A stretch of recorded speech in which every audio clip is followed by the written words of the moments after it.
नमस्कार दोस्तों, मैं श्रीधरनाथ तिवारी आज आपके सामने लेकर आया हूँ टीचिंग मेथड से संबंधित विभिन्न शिक्षण विधियाँ।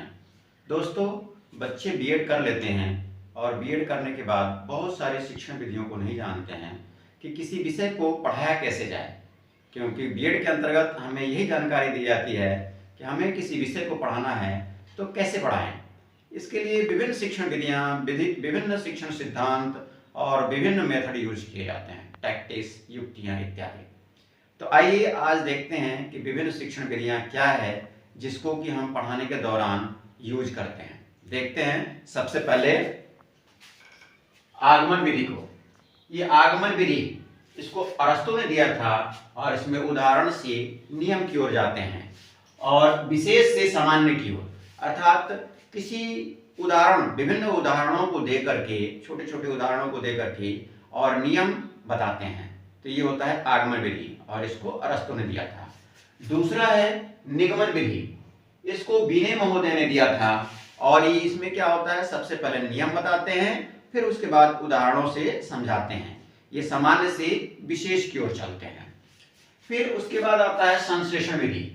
तो संश्लेषण विधि में क्या है कि सबसे पहले छोटे छोटे अंगों का ज्ञान दे करके उस वस्तु को पूर्ण रूप से बताया जाता है। छोटे छोटे अंगों का ज्ञान दे करके उस वस्तु को पूर्ण रूप से बताया जाता है। जैसे अगर कहा जाए तो पहले वर्ण का ज्ञान, फिर शब्दों का ज्ञान, फिर उसके बाद वाक्य का ज्ञान दिया जाता है। तो ये है संश्लेषण विधि।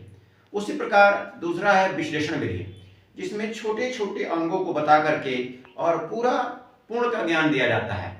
जिसमें क्या होता है कि पहले हम छोटे छोटे अंग, वर्ण, फिर शब्द, फिर वाक्य, ऐसे करके बनाते हैं। वर्ण, शब्द, वाक्य संश्लेषण हो गया। वाक्य का ज्ञान देते हैं, वाक्य के बाद शब्द, शब्द के बाद वर्ण, तो ये विश्लेषण हो गया। अर्थात एक में पूर्ण से अंश की ओर और एक में अंश से पूर्ण की ओर चलते हैं। तो जिसमें अंश से पूर्ण की ओर चलते हैं वो हो जाएगा संश्लेषण, और जिसमें पूर्ण से अंश की ओर चलते हैं वो हो जाएगा विश्लेषण। इसके बाद आता है व्याख्यान विधि। इसको सुकरात ने दिया था। इसमें विभिन्न तथ्यों के माध्यम से किसी विषय वस्तु को उसको समझाया जाता है, तर्क के साथ उस बच्चे के मन में उसकी व्याख्या करके समझाया जाता है। ये ज्यादातर अध्यापक यानी शिक्षक आश्रित होता है। फिर उसके बाद आता है कथन विधि। कथन विधि को हार्वर्ड ने दिया था। इसमें प्रश्नोत्तर किया जाता है, प्रश्नोत्तर के बाद किसी कथन का समाधान किया जाता है और विभिन्न माध्यमों से उसको समझाया जाता है उस समस्या को। फिर आता है डाल्टन विधि। डाल्टन विधि को हेलन पार्कहर्स्ट ने दिया था। इसमें किसी कक्षा में पढ़ाए जाने वाले या कक्षा के दोषों को दूर करने के उपाय बताए जाते हैं कि कक्षा में क्या क्या चर हैं। जैसे 3 चर होता है, स्वतंत्र चर, आश्रित चर और मध्यवर्ती चर। स्वतंत्र चर अध्यापक होता है, आश्रित चर विद्यार्थी होता है और मध्यवर्ती चर वहाँ का वातावरण, पाठ्यक्रम और जो भी संसाधन सामग्रियां होता है। तो इसमें जो दोष होते हैं उसको दूर कर और शिक्षण व्यवस्था को दुरुस्त किया जाता है। फिर उसके बाद आता है प्रश्नोत्तर प्रविधि। प्रश्नोत्तर को प्रविधि माना गया है इसलिए कि इसमें शिक्षक और शिक्षार्थी दोनों सक्रिय होते हैं। शिक्षार्थी किसी समस्या को लेकर आता है और प्रश्न करता है और शिक्षक उस समस्या का समाधान करता है और बच्चों को संतुष्ट करता है। बाद में फीडबैक लेता है और बच्चे उस प्रश्न को जब समझ जाते हैं, उत्तर बताते हैं, तो उनको लगता है कि हमारा शिक्षण प्रभावी है। फिर उसके बाद आता है प्रोजेक्ट विधि। इसको दिया था किलपैट्रिक ने। इसमें क्या है, किसी समस्या को लेकर के आया जाता है और उस समस्या के समाधान के लिए एक थ्योरी या एक प्रोजेक्ट बनाया जाता है जो आगे चलकर उस समस्या का समाधान करता है। फिर इसके बाद है किंडरगार्टन। किंडरगार्टन को फ्रोबेल ने दिया था। इसमें बच्चों को उद्यान अर्थात बगीचे में ले जाकर उनको मन माफिक जो कुछ भी वो करना चाहते हैं, जो कुछ भी वो सीखना चाहते हैं, उनके अकॉर्डिंग शिक्षा दी जाती है। अर्थात शिक्षा विद्यार्थी केंद्रित बनाई जाती है। फिर उसके बाद आता है तर्क विधि। इसको हेगेल ने दिया था। इसमें तर्क दिया जाता है। ज्यादातर विज्ञान विषयों में, गणित में इत्यादि में प्रयोग होता है। फिर उसके बाद आता है संवाद विधि। संवाद विधि को प्लेटो ने दिया था। इसमें 2 छात्र या कक्षा अध्यापक और कक्षा के विभिन्न छात्रों के बीच किसी समस्या को लेकर के वाद विवाद या संवाद होता है, जिससे बच्चे उस समस्या पे चर्चा करते हैं और उसका अनुभव लेते हैं। फिर उसके बाद आता है ह्यूरिस्टिक विधि।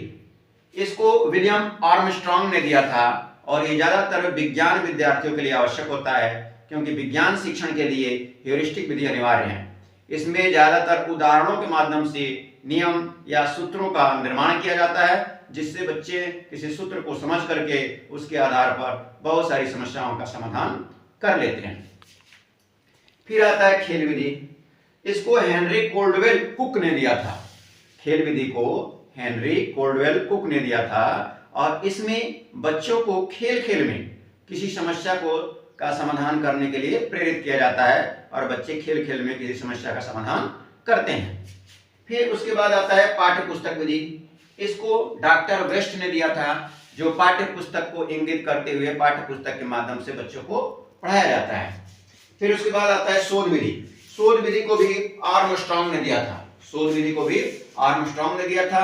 इसमें बच्चे को स्वतंत्र छोड़ दिया जाता है और स्वतंत्र रूप से वो क्रिया करते हुए विभिन्न तथ्यों को ढूंढते हुए किसी समस्या पे वो विचार व्यक्त करता है। समस्या दे दिया जाता है और समस्या समाधान के लिए प्रस्तावित प्रश्न होता है, टॉमसेट की परिभाषा है, और उस समस्या पर वह स्वतंत्र रूप से खोज करता है, ढूंढ कर लाता है, आविष्कार करता है और उस ढूंढ करके उस समस्या का समाधान करता है। ये शोध विधि है। तो इस तरह से हम बहुत सारी विधियों को देखते हैं जो परीक्षोपयोगी हैं।